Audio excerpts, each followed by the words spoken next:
할렐루야, 풍요로운 교회를 찾아와 주신 모든 분들을 주님의 이름으로 환영하고 축복합니다. 저는 오늘 여러분들과 함께 제3의 은혜라는 말씀의 제목으로 함께 은혜의 말씀을 나누고자 합니다. 저는 지난 시간의 말씀을 통해서 이 하나님의 백성을 향한 그 성부 하나님의 놀라운 계획과 섭리에 관해서 말씀을 나누었고요.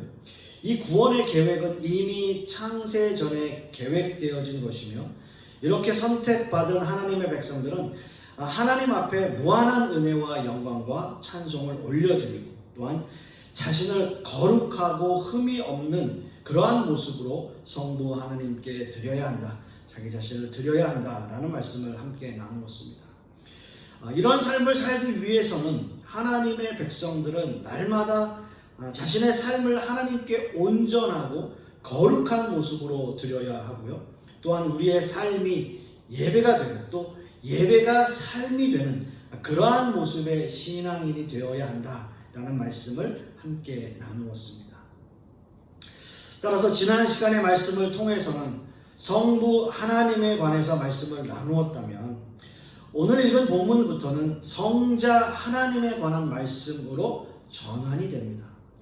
사실 오늘 우리가 한 절의 말씀을 읽었지만 이 한 절의 말씀만으로도 이 기독교의 모든 중요한 내용들이 함축되어 있고요.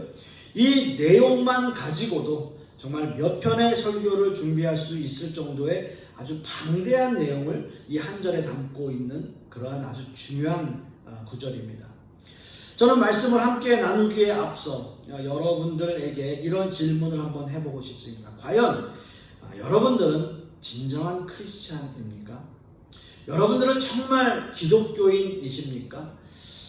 다시 한번 여쭤볼까요? 여러분은 진정한 크리스찬입니까? 여러분은 진정한 기독교인입니까? 라는 질문이에요. 사실 대부분의 신앙인들이 이런 근본적인 질문에 대한 확실한 답을 생각하고 신앙생활을 하는 사람은 아마 거의 없을 겁니다. 그저 내가 교회에 나가면 자신 스스로를 기독교인이라고 의뢰이 그렇게 생각하는 거죠. 그리고 교회에서 함께 신앙생활하는 사람들도 서로 그렇게 인정해주고 자신들이 기독교인이라고 말하게 됩니다. 그런데 제가 여러분들에게 질문할 때 앞에 이런 단서를 붙였어요.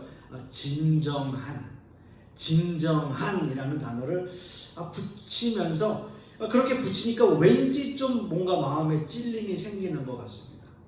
지금까지는 그런 생각을 안 해봤는데 속으로 이런 생각을 하게 되는 거죠. 진정한 크리스찬? 진정한 기독교인?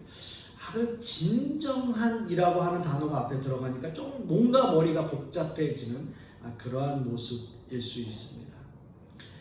또 한 가지 여러분들을 당혹스럽게 만드는 질문이 하나 더 있는데요. 여러분들은 과연 구원 받으셨습니까? 다시 질문하면요. 지금 당장 죽어도 여러분 천국 갈 수 있습니까? 라는 질문들이죠. 교회를 다니는 많은 성도들이 지금 당장이라는 말에 자꾸 생각하게 돼요. 헷갈리는 거예요. 예수님이 지금 당장 오시면 구원을 못 받는 것 같은데 한 몇 달만 좀 기다려 주시면, 시간을 주시면 제가 구원을 받을 수 있을 것 같기도 한데요 라는 생각을 하게 되는 거죠. 아무튼 우리는 좀 당혹스러운 그런 질문들을 듣게 됩니다. 우리는 왜 이 문제에 대해서 이렇게 당혹스러워 하게 될까요? 그것은 우리가 어떻게 구원을 받은 것인지, 어떻게 죄사함을 받은 것인지 정확하게 인식하지 못하고 있기 때문입니다. 주님이 나를 위해서 돌아가시고 나를 위해 십자가를 지신 것은 우리가 알겠는데, 그런 일들이 현실적인 나의 삶에서 어떻게 적용되고 있는가가 우리에게 실감나지가 않는 거예요. 늘 이런 질문에 대해서 그래서 우리는 당황하게 되는 거죠. 예를 들자면 이런 겁니다. 요즘은 시대가 참 많이 바뀌었어요. 입양을 할 때 아예 공개 입양을 하는 사람들이 참 많이 있지 않습니까? 물론 탤런트 같은 분들은 공인으로서 세상에 많이 노출되어 있기 때문에 더 공개적으로 입양을 하는 경우가 많이 있는데요.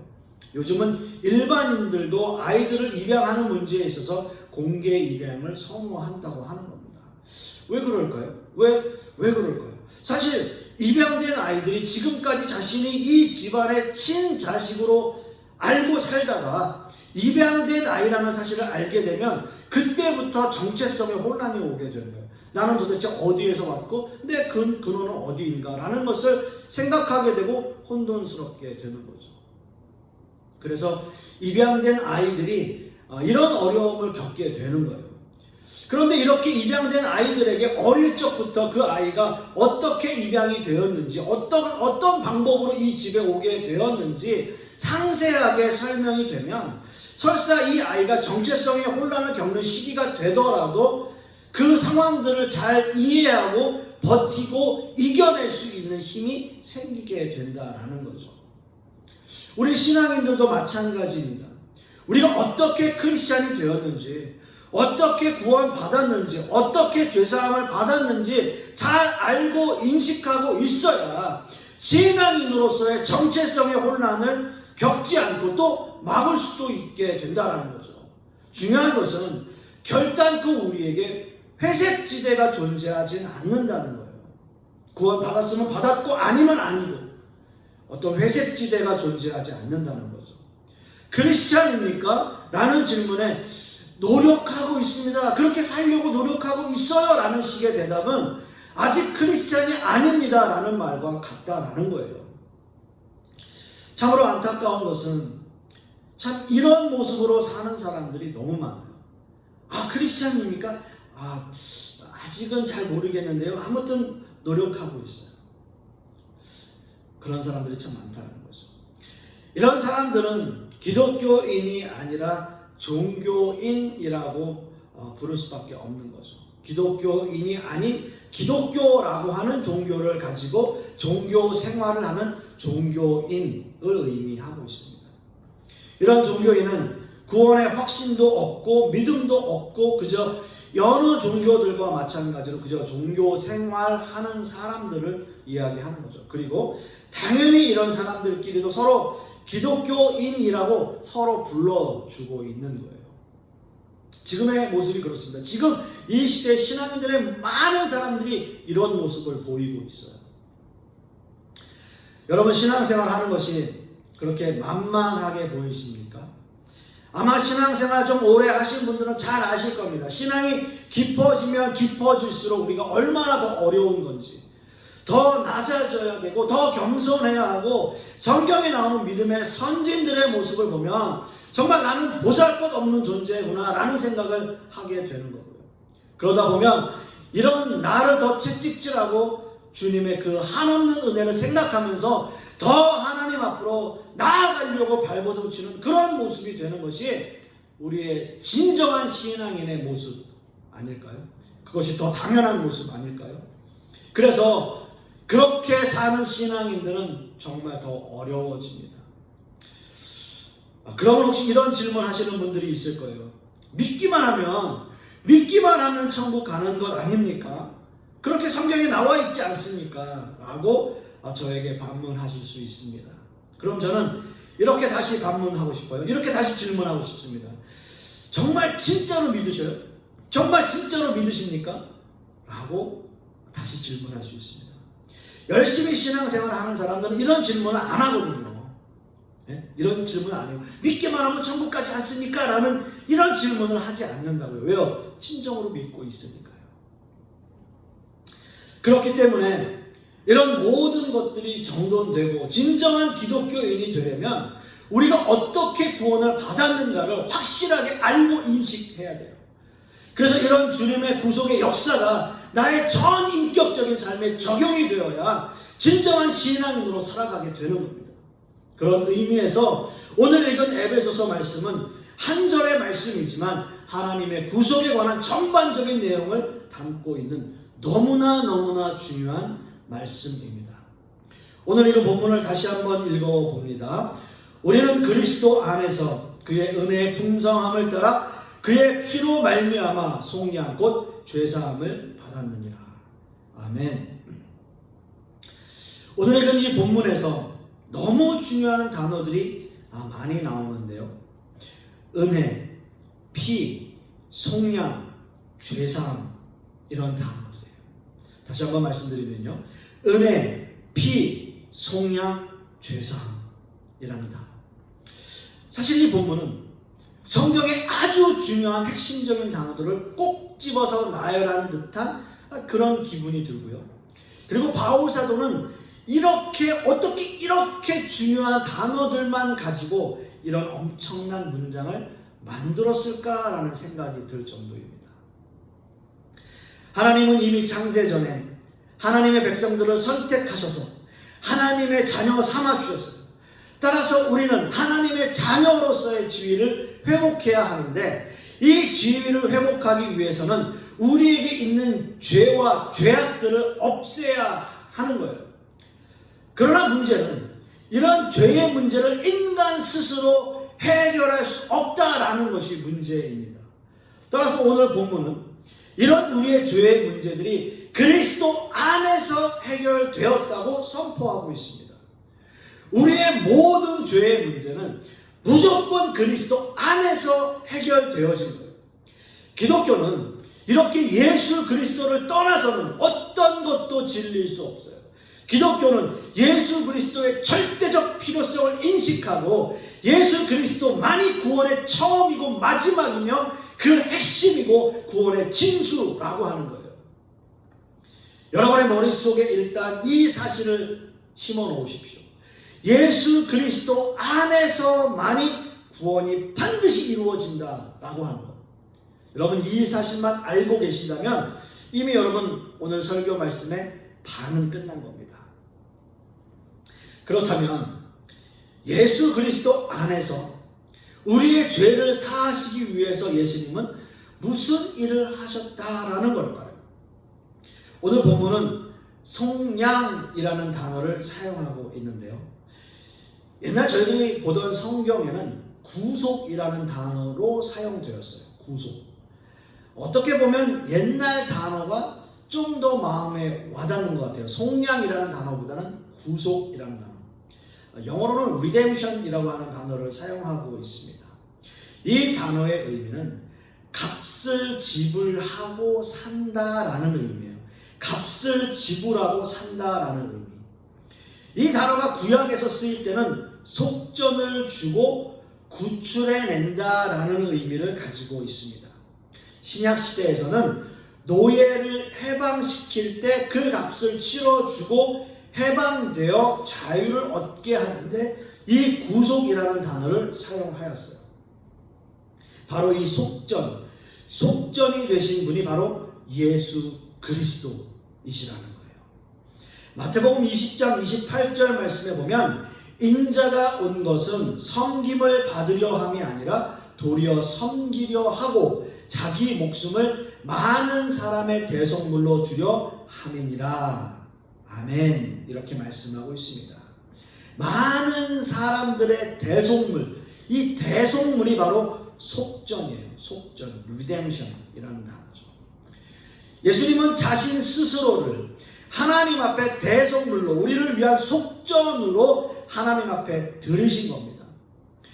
예수님이 대속물로, 속전으로 자신의 목숨을 하나님 앞에 내어주시기 전에 우리 모두는 다 죄의 종이었고 죄의 노예였습니다. 마귀에게 종노릇하며 살고 있었어요.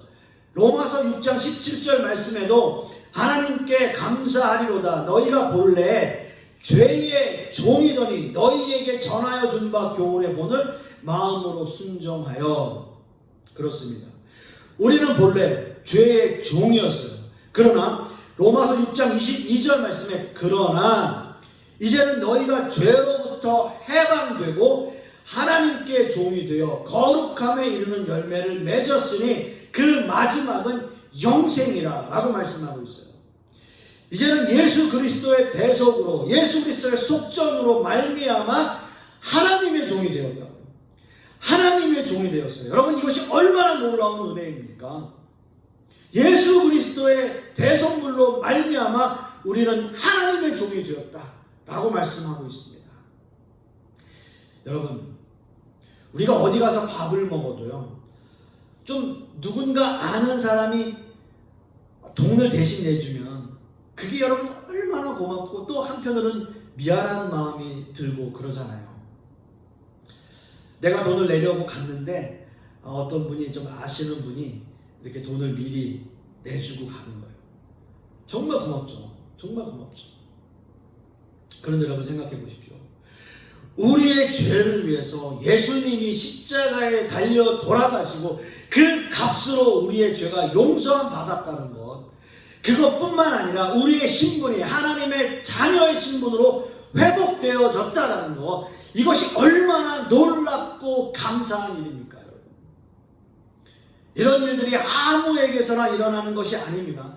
하나님의 자녀로 부르심을 받은 하나님의 백성들에게만, 하나님의 사람들에게만 일어나는 일이에요.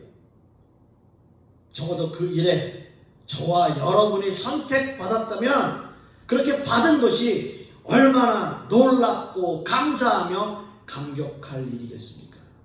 여러분, 이런 은혜의 감격을 누리십시오. 이런 은혜의 감격을 누리십시오. 오늘 말씀에서도 은혜의 풍성함을 따라 라고 말씀하고 있어요. 예수 그리스도 안에서 은혜의 풍성함을 따라 이루어진 구원의 감격. 이 은혜가 여러분의 삶에 그대로 적용되어진 삶을 살아야 하는 겁니다. 이 은혜의 풍성함 역시 예수님이 값으로 치르신 거예요. 예수님께서 그 목숨값으로 치르신 거예요.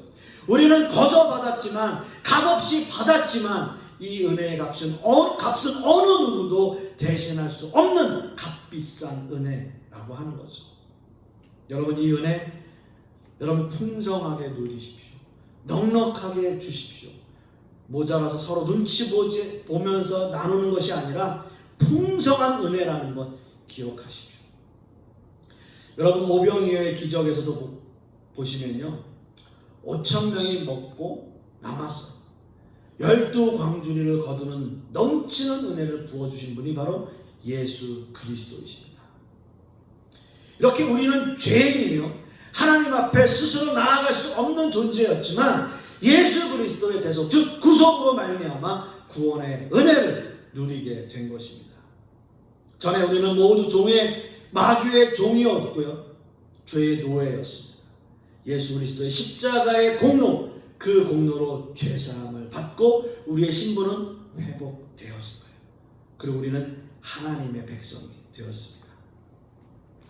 자, 그렇다면 여기서 한 가지 우리가 더 생각해 볼 문제가 있습니다. 너무나 중요한 문제예요. 예수님이 우리를 위해서 대속물로, 속전으로 하나님 앞에 드려진 것입니다. 그렇다면 그 정확한 값이 문제예요. 그 정확한 값. 사도 바울은 그저 예수님이 속전이 되셨다라고만 말하지 않습니다. 그 값에 대하여 분명히 밝히고 있습니다. 오늘 이거 본문을 다시 한번 보시면, 우리는 그리스도 안에서 그의 은혜의 풍성함을 따라 그의 피로 말미암아 속량 곧 죄사함을 받았느니라. 그렇습니다. 그 값이 뭐예요? 바로 피예요. 피. 사도 바울은 예수 그리스도가 그냥 우리를 위해서 죽으셨다라고만 하지 않습니다. 그의 피로 말미암아라고 반드시 똑똑히 명시하고 있어요. 바울 사도는 의도적으로 그 피를 강조하고 있는 거예요. 바울 사도는 성경의 여러 부분에서 예수님의 구속에 관해서 말씀하실 때 피에 관하여 함께 언급하고 있습니다. 예를 들어서 로마서 3장 25절 말씀에도 이 예수를 하나님이 그의 피로써 믿음으로 말미암는 화목제물로 세우셨으니 이는 하나님께서 길이 참으시는 중에 전에 지은 죄를 간과하심으로 자기의 의로우심을 나타내려 하심이니. 그리고 또 에베소서 2장 13절 말씀에도 이제는 전에 멀리 있던 너희가 그리스도 예수 안에서 그리스도의 피로 가까워졌느니라 라고 말씀하고 있습니다. 성경의 여러 부분에서 그리스도의 피에 관한 말씀을 우리는 여러 군데서 찾을 수 있어요. 여러분, 바울 사도는 왜 성경의 여러 부분에서 그리스도의 죽으심만이 아니라 특별하게 그리스도의 피에 관해서 언급하고 있을까요? 그뿐만 아니라 바울 사도는 성경의 많은 부분에서 그리스도의 피를 자주 언급하고 있는 것이 사실입니다. 이 부분은 예수님의 죽으심이 구약의 제사와 아주 밀접한 연관을 가지고 있다는 의미입니다. 그저 죽으심으로 끝나는 것이 아니라 반드시 피가 수반되어지는 피의 제사를 말하고 있기 때문입니다. 이 모든 근거는 하나님의 명령에 의한 구약의 제사와 밀접한 연관이 있습니다. 창세기 9장 4절 말씀을 보시면 그러나 고기를 그 생명되는 핏째 먹지 말 것이니라 라고 말씀하고 있어요. 여러분, 이 말씀은 노아 홍수 이후에 하나님과 새로운 언약을 맺으면서 하나님께서 정하신 법입니다. 고기를 핏째 먹지 말아야 한다는 거예요. 그 이유는 피가 곧 생명을 의미하기 때문입니다. 모세의 율법 중 레위기 17장 17절 말씀을 보시면 더 자세히 설명되고 있는데요. 육체의 생명은 피에 있음이라 내가 이 피를 너희에게 주어 제단에 뿌려 너희의 생명을 위하여 속죄하게 하였나니 생명이 피에 있으므로 피가 죄를 속하느니라 라고 말씀하고 있습니다. 즉 육체의 생명은 피에 있고 그 피가 죄를 속한다 라고 하는 거예요. 그저 죽음만으로 끝나는 것이 아니라 그 육체에 흐르고 있는 피를 다 쏟아야 완전한 죽음으로 인정하는 거예요. 이것은 하나님이 정하신 것이며 구약의 제사에서 피는 속죄를 의미하고 있기 때문입니다. 태초에 지어진 인간 아담과 하와가 범죄하였을 때도 하나님은 동물을 잡아 인간을 위해 가죽옷을 지어 입히셨고요. 그 동물의 피는 인간의 죄를 사하기 위해 쓰여졌던 거예요. 모세 율법 시대에도 마찬가지입니다. 대제사장이 백성의 죄를 사하기 위해서 동물을 잡고 그 동물에게 안수합니다. 여기서 안수의 의미는 모든 백성들의 죄가 그 동물에게 전가되어지는 거예요. 그 동물은 백성의 죄를 대신 짊어진 대속물로 하나님 앞에 드려졌던 거예요. 그러나 그 동물의 목숨만으로는 부족합니다. 그 동물의 피를 가지고 하나님의 속죄소로 가지고 가서 그것을 뿌려야 했어요. 그래야 하나님이 그 제물을 기뻐 받으시며 모든 백성들의 죄를 사하게 되었던 거예요.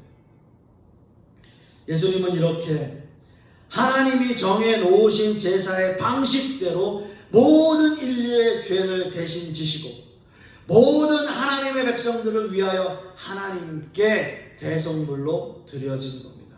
그 방법은 십자가였고요. 예수님은 그 십자가에서 목숨만이 아니라 모든 물과 피를 하나님을 위하여 흘리셨어요. 그 피의 생명을 하나님께 드린 거예요. 요한복음 19장 34절 말씀에 그중 한 군인이 창으로 옆구리를 찌르니 곧 피와 물이 나오더라 라고 말씀하고 있습니다. 이 보혈의 피로 말미암아 우리는 새로운 생명을 얻게 되었고요. 그 생명이 피에 있었기 때문에 죄악된 인간을 대신하여 죽으신 독생자 아들 예수 그리스도의 그 피로 말미암아 우리는 새로운 생명을 얻게 된 것입니다. 히브리서 9장 11절 12절 말씀을 보시면 그리스도께서는 장래 좋은 일의 대제사장으로 오사 손으로 짓지 아니한 것 곧 이 창조에 속하지 아니한 더 크고 온전한 장막으로 말미암아 염소와 송아지의 피로 하지 아니하고 오직 자기의 피로 영원한 속죄를 이루사 단번에 성소에 들어가셨느니라 라고 말씀하고 있습니다.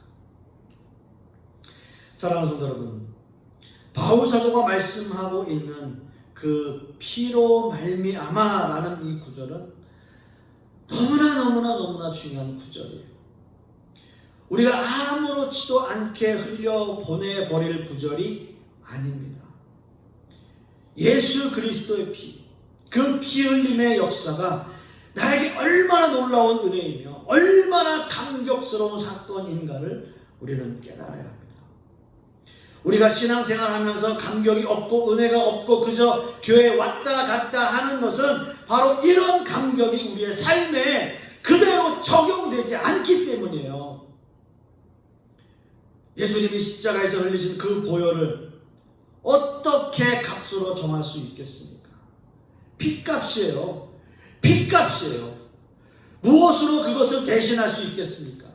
그저 우리의 일평생 주님을 찬양하고 영광을 올려드리는 삶이라 할지라도 단 1%라도 그 빚을 갚을 수 있을까요? 아니, 그것을 갚으려고 생각하는 것조차 너무나 오만이고 우리의 자만심 아닙니까?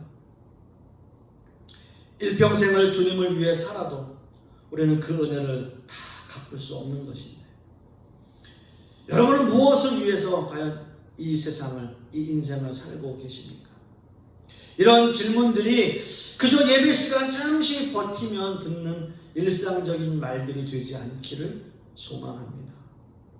이 말씀들이 여러분 마음속에 깊이 새겨져서 내가 왜 이런 삶을 살아야 하는지, 그리고 누구를 위하여 지금 나는 살고 있는 것인지, 또 누구 때문에 내가 지금 살아가고 있는지, 내가 세상을 살아가면서 어떤 삶을 살아야 하는지, 또 신앙생활은 어떻게 지켜나가야 하는지 깊은 고민을 해야 할 시기인 것 같습니다. 아무 생각 없이 그저 살다가 왔다 갔다 하면서 살다가 주님이 갑자기 우리를 부르실 때, 주님 잠깐만요, 저는 아직 준비가 안 됐는데요, 이런 말씀 하실 수 없다는 겁니다. 사랑하는 성도 여러분, 서두에 여러분들에게 드렸던 그 질문에 고민 없이 답할 수 있는 성도들이 되실 수 있기를 바랍니다.